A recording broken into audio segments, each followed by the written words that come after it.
2 minutes to tell us why you should vote for them. It's called In Their Own Words. We've compiled their responses. They're available right now on the free MyNBC5 mobile app. Now, the winner takes on the incumbent, Republican Congresswoman Elise Stefanik, who is running unopposed.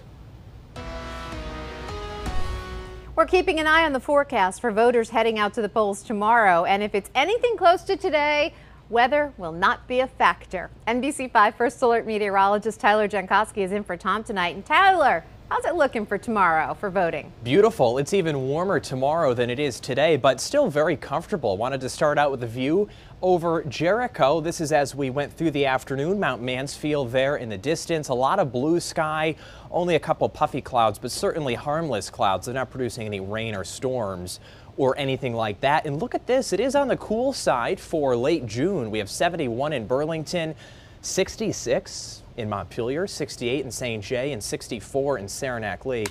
Plattsburgh has 72. Remember we said there may be an isolated shower, especially in eastern areas. That really has not happened in the Northeast Kingdom, but there's plenty of activity out there in Maine, so just missing that, and we have a nice wedge of clear sky for the rest of this night. And for some of us, it'll be chilly, 30s in Saranac Lake, 40s in the Champlain Valley. We have a lot to talk about, including record challenging heat. One week could come close to 100 coming up. Guys? Police in St. Johnsbury asking the public for more information on a suspected drive-by shooting that happened early this morning. It happened on Washington Avenue. Police say 5 bullets from a handgun were shot through the window of this apartment here. No one was injured. Now, neighbors say they were woken up by a few loud bangs. They weren't sure what was going on. Heard a couple popping sounds like a car backfiring. It sounded a little bit like a gunshot. I am surprised and shocked and saddened.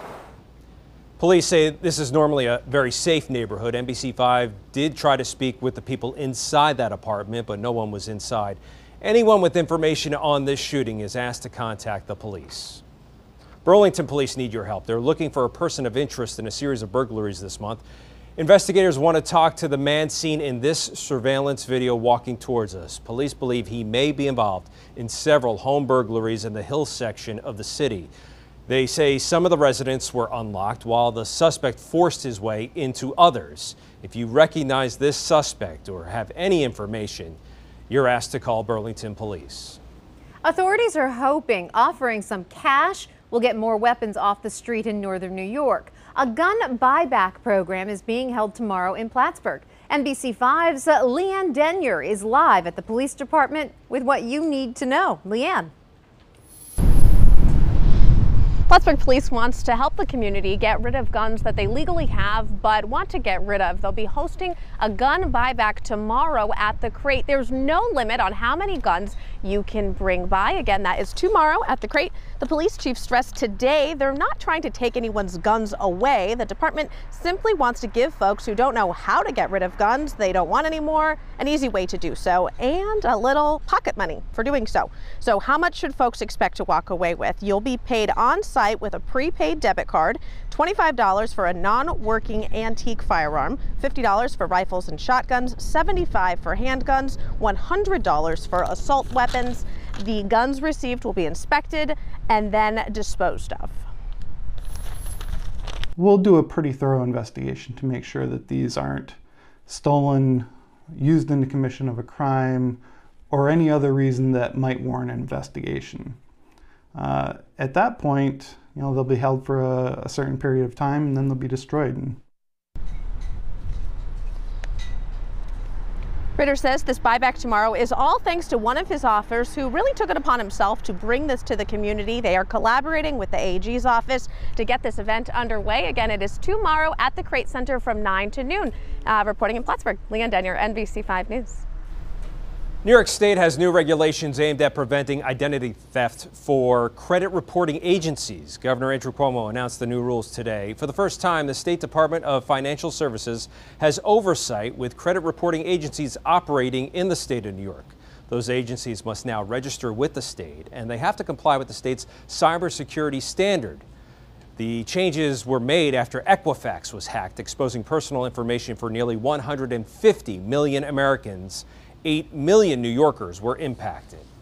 The nation's airports are expecting a record summer, with the Transportation Security Administration, the TSA, projecting 243 million passengers and crew will pass through its security checkpoints between Memorial Day and Labor Day. That's 4 million more than last year. Vermont's largest airport is seeing a spike as well. Here's NBC5's Jack Thurston.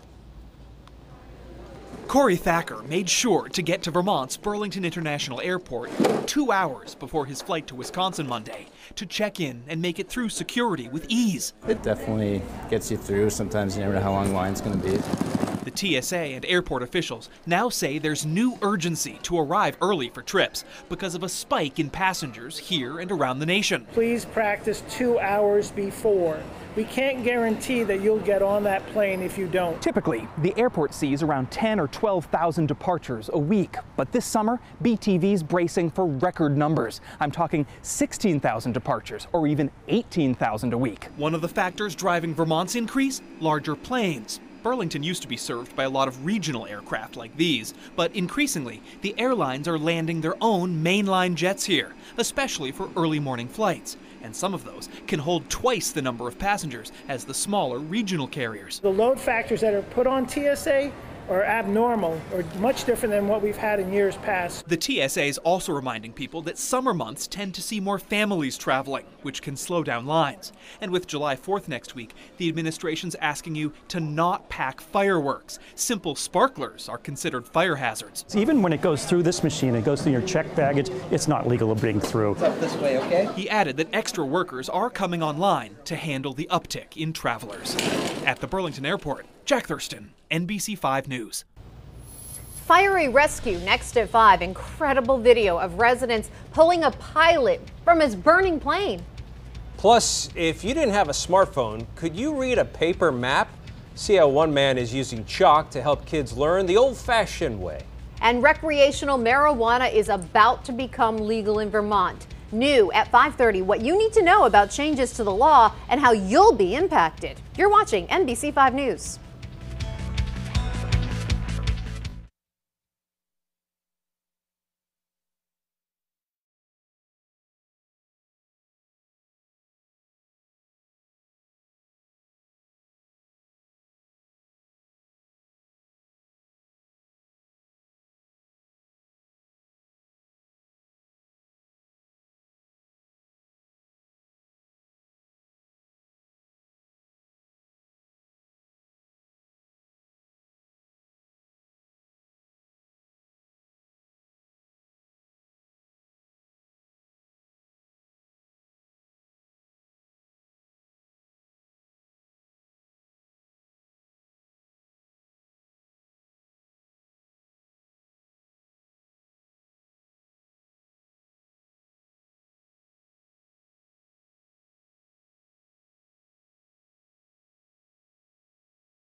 You're watching NBC5 News. 2 people are dead after this plane crash in Detroit. The pilot is still alive thanks to a witness who pulled him from the wreckage. Police say that Cordell Owens and his friends jumped into action. Owens says the group saw the flames and then could hear the pilot screaming for help. Courageous citizens. That's the type of citizens we do have here in the city of Detroit, and I think that they should be recognized at some point in time in the near future. And I feel real good about it. I don't feel like a hero, but it's something that I had to do. Police say that because of the heroic actions of Owens and his friends, a life was saved. A California firefighter is dead after responding to a fire at a retirement center in Long Beach this morning. Crews responded after reports of an explosion and gunfire. The 45-year-old firefighter was a 17-year veteran of the force. He leaves behind a wife and 2 children. Another firefighter and a resident were also injured. Authorities say the resident is believed to be responsible for the shooting. An Arizona woman is speaking out after a pharmacist refused to fill a prescription that would end her pregnancy. Nicole Artega's doctor said she would miscarry, so she was told she could undergo surgery or end the pregnancy with medication. But when she tried to fill it, the pharmacist refused, saying he had moral and ethical reservations, which is allowed under Arizona law. She shared her experience in a Facebook post that has now gone viral. At least 20 people were hospitalized following a hazmat situation at an e-cig plant in Salem, Massachusetts. Crews responded Sunday afternoon for what appeared to be a chlorine leak. Employees were evacuated.